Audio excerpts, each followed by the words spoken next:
imagine you have two scripts which use the same function, and if one of those scripts get bugged, you have to go into the same scripts, both of the scripts, and fix it manually.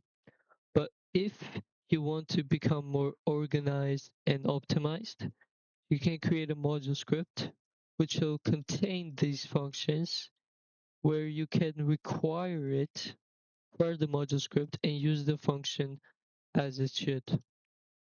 So today I'll be teaching you guys about module scripts, and let's get started. So let's create our first module script.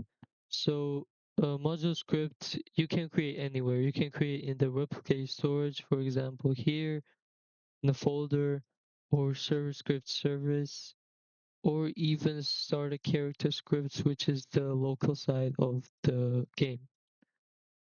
Now, for example, we will create one in server script service, and this is our module script. So this is our table, and we basically just return this module script.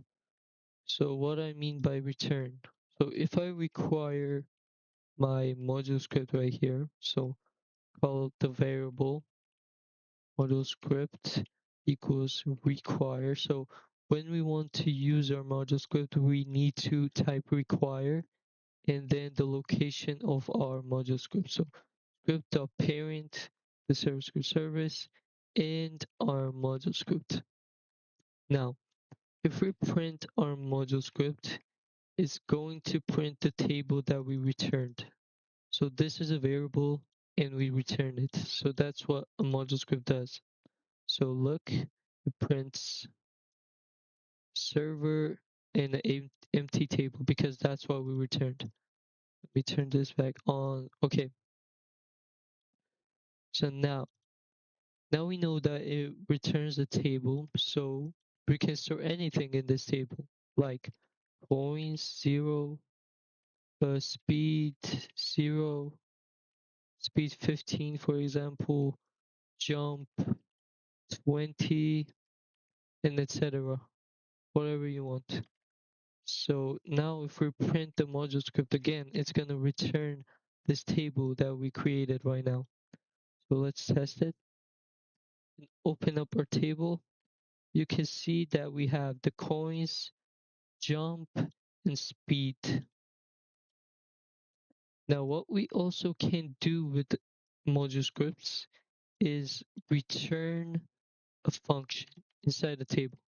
So what I mean by that, you can type a function here, boom, and this table can store a custom function, whatever you want. So print function working. So in our script, it's gonna print a function inside this table. Let's see. There we go. It's gonna print our function. So because we're not requiring our function, we're not calling our function, that's why it doesn't work. So if we call it like print function, print equals function, and ModuleScript dot print, which is a function we called it here, it's gonna print our function working print. See, function working. So what is this? All right, so this is nothing. Ignore. Okay, now that we know that a module script can contain a function, variables, numbers, integers, etc. Now let's create our first function.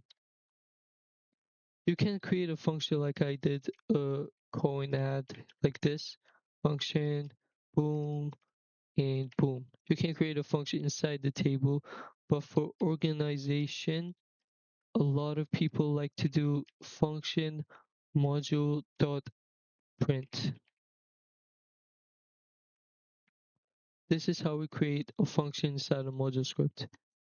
So now we give this works like a normal function. Don't expect it to like work like a special function. It works like a normal function. So we give it the text you want to print and another text you want to print, etc. Whatever you want to print. So print text and text2. Now in our script where we required on ModuleScript, I'm gonna say ModuleScript.print hello, and then the second text world. Boom. Now if we try this, it's gonna print hello world together. Nice. We create our function and it works. So now you can return stuff inside your function.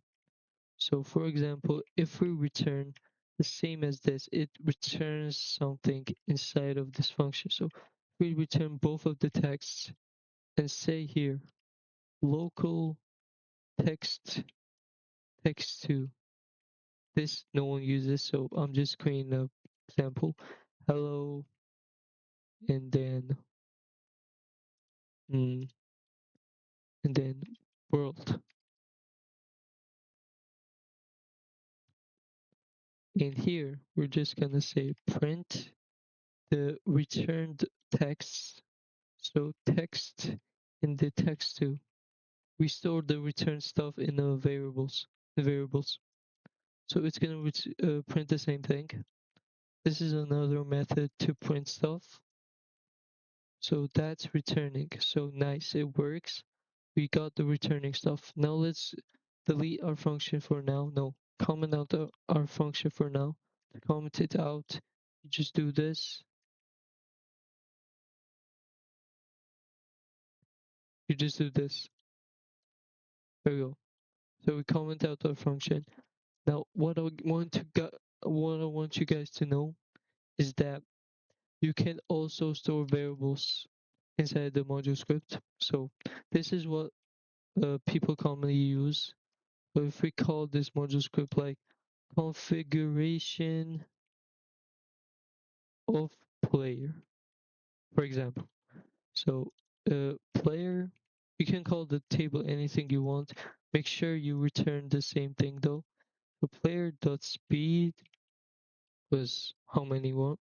Speed, player dot jump power was how much you want, and player dot health equals 100. So inside here we created three variables called speed, jump power, and health. So in this script, if we print the module script, you're gonna see a table which contains these three variables. So if we see now, oh, we called it something else. So when requiring it, we change the name. So we need to change the name here as well. My bad. So now we see we have a table, and if we open it, we have the health, jump power, and the speed. W's. So now what I want you guys to know is that you can also do some like this in the module script. So without the local player, just say, let's comment these out. Boom, boom, boom, and just say table. Return the table without the variable. Return the table, and inside here do speed equals 10, jump power equals 10, health equals 10, and if we print it again, it's gonna print the same thing. Health equals 100, jump power equals 10, and speed equals 10. There we go. So you can do it like this, or you can call a variable. Player was table here, just return the player. The comment, let's delete these comments and do player lowercase. Now, next thing I want you guys to know is that you can put multiple functions inside of a module script. So if we delete the comments of this and say return text2, and create another function called uh what would we call it? Anything you want, like print2. So here we're gonna just do ModuleScript dot print1 script dot, oh yeah, make sure to change this as well, dot print hello world, hello in the second text world. This is a good practice. And another print2, for the print2 function, we're gonna say yes, I'm here. We print, it's gonna print two things: the hello world for our first function, and yes, I'm here for my second function right there. Nice. Now that we know that we can contain two functions inside of this, we can create real life examples. So real examples of games. So I just create these variables inside our table. So if we do add speed, and we get a how much you want, so amount of speed you want to add. Instead it's typed to number or int value, no, number, just number. And to player, you can access the table from your function. This works like a normal table. So speed plus equals the amount you want to add, and let's print the new player dot speed. Say something like new speed equals new speed player dot speed. Now, if we do ModuleScript dot add speed and 10, and we print before we add the speed, ModuleScript dot speed, we print the speed before we add the speed, you can see that we had 20 as its speed, and now the new speed is 30. This is what usually players do to add speed, remove speed, add health, remove health, and add jump power and remove jump power. So these are some real life examples, real game examples, what players do. Now, yeah, that's the end of the video. This was just the basics of ModuleScripts. You can also add meta tables to this, like boom boom index equals player, create like a player done new. So we add a new player inside of our table, but I'm not gonna be doing that in this video, maybe next video. Thank you guys for watching. I hope you guys understand the ModuleScripts now. And if you have any questions, make sure to join my Discord server in my description and like the video, please. Yeah. Thank you guys for watching. I'll see you in the next video.